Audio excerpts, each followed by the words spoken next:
37 বলে সেঞ্চুরি করেও শীর্ষ 10-এ নাম নেই ডেভিডের। টি-20তে দ্রুততম সেঞ্চুরি কার?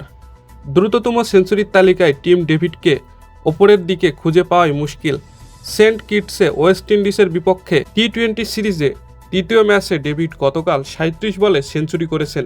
এরপরও আন্তর্জাতিক টি-20তে দ্রুততম সেঞ্চুরির তালিকায় তিনি শীর্ষে 10-এও নেই। ডেভিডের অবস্থান 12তম। তবে এর মধ্যে একটা প্যাচ আছে।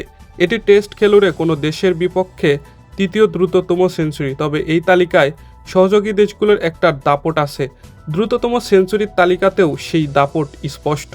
পরিসংখ্যান বলছে আন্তর্জাতিক টি-20 ক্রিকেটে দ্রুততম সেঞ্চুরিটি এস্তোনিয়ার ব্যাটসম্যান সাহিল চৌহানের। গত বছর মাত্র 27 বলে সাইপ্রাসের বিপক্ষে সেঞ্চুরি করেন। পরের দুটো নামও সহযোগী সদস্য দেশের ক্রিকেটারদের। গত 12 জুলাই তুরস্কের মোহাম্মদ ফাহাদ বুলগেরিয়ার বিপক্ষে মাত্র 29 বলে সেঞ্চুরি করেন। তৃতীয় স্থানে নামিবিয়ার ইয়ান নিকোল লকটি ইটন। গত বছর ফেব্রুয়ারিতে ইটন 33 বলে সেঞ্চুরি করেন নেপালের বিপক্ষে। টেস্ট খেলুড়ে দেশের বিপক্ষে দ্রুততম সেঞ্চুরি দক্ষিণ আফ্রিকার ডেভিড মিলারের।